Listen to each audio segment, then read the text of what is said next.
ভিডিওটা স্কিপ করবে না, স্কিপ না করে পুরোটাই ভিডিওটা দেখো, কারণ আজকে যেটা আমার সঙ্গে হয়েছে ওটা তোমাদের সঙ্গেও হতে পারে। তো ওই জন্য সবসময় চোখ কান খোলা রেখে যে সব কিছু জিনিস দেখে শুনে নিতে হয়।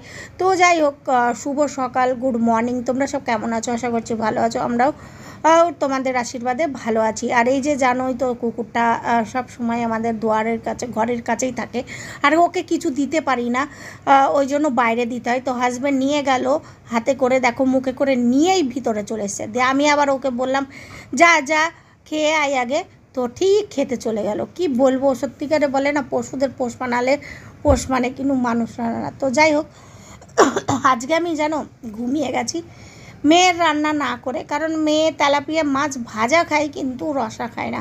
তো সকালে হাজব্যান্ডকে আমি তেলাপিয়া মাছের ঝোল করে দিয়েছি, আর রান্নাটা খুবই সুন্দর হয়েছিল সকালবেলা। তো আমি একটু নাস্তা করে না ঘুমিয়ে গেছিলাম। আমার হোঁশই নেই যে আমি এর জন্য রান্না করব, যেহেতু সবজি সব কেটে রেখেছিলাম, চিকেন বার করে ধুয়ে টুয়ে, তারপরে পেঁয়াজ টিয়াজ সব কাটা, আলু টালু সব কেটে রেখে তা বলছি একটু আরাম করে নিই, আর ওদিকে আমি ঘুমিয়ে গেছি। আর মেয়ে আমাকে বলছে মা আমার খিদে লেগেছে।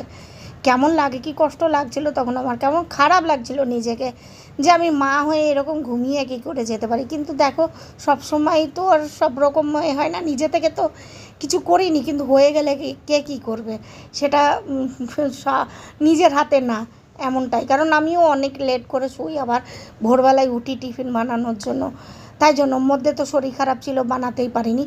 তো যাই হোক, মেয়ে বলেছে আজকে শুকনো করে খাবে, ওই জন্য আলুটা এখনও একটু সিদ্ধ হতে বাকি আছে। তবু আমি গ্যাস কম করে বানাতে হচ্ছে, কারণ শুকনো করে চিকেন রান্না করলে একটু মানে গ্যাসের আঁচ কম করে তারপরে আস্তে আস্তে ঢেকে ঢেকে রান্না করতে হয়, তাহলে সুন্দর সিদ্ধও হয় আর রান্নাটাও সুন্দর হয়। তো যাই হোক, আমি এইভাবে রান্না করছি। মেয়ে ওদিকে চিল্লিম করছে স্নান টান করে, মা খিদে লেগেছে।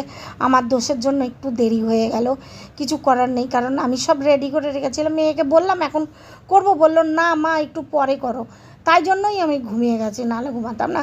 আর এই যে আমার জন্য অল্প করেই মাছের তরকারি রেখে দিয়েছি, ভালো লাগছে না কিছু খেতে। আমি তো দুপুরবেলায় মুড়ি খাবো এই তরকারি দিয়ে।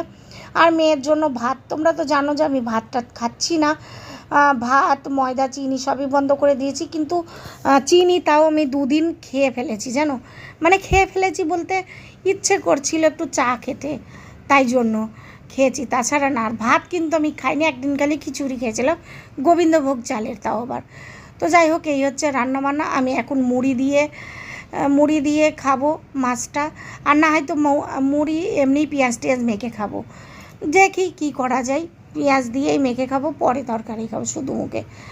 তো যাই হোক, আর এই যে মেয়ের কী পরিস্থিতি দেখো, খাবারের জন্য কান্না করছে, কেমন কষ্ট লাগছে আমার, কি বলবো। খুব ভুল হয়ে গেছে, এরকম করা উচিত হয়নি, কিন্তু আমি মানুষ, ঘুম চলে আসলে কিছু করার নেই। তো মেয়ের এদিকে খাবার রেডি হচ্ছে, আমি একটু মুড়ি নিয়ে খাবো।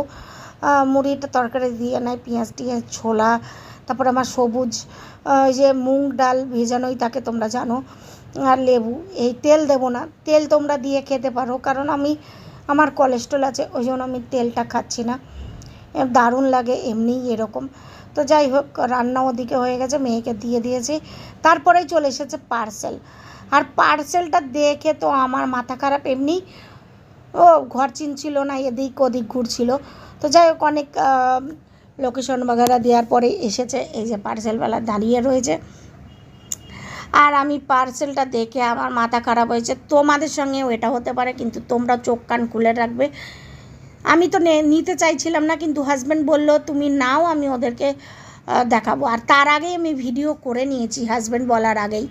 তো এই যে দেখেছো, ছেঁড়া, মানে ইঁদুরে কাটা। তাহলে দেখো এরা কীরকম কাজ করে, একটা মানুষ যে ভরসা করে জিনিসটা পাঠাচ্ছে, তাহলে সেই জিনিসটা যদি এরকম পরিস্থিতি হয় তাহলে কি হয়। ইঁদুরে কাটা, কিন্তু এটা ছেঁড়া না, ইঁদুরে কাটা, বুঝতে পেরেছ। যাই হোক, ওর ভিডিও করে নিলাম, লোকটা হাসছে, ছেলেটা।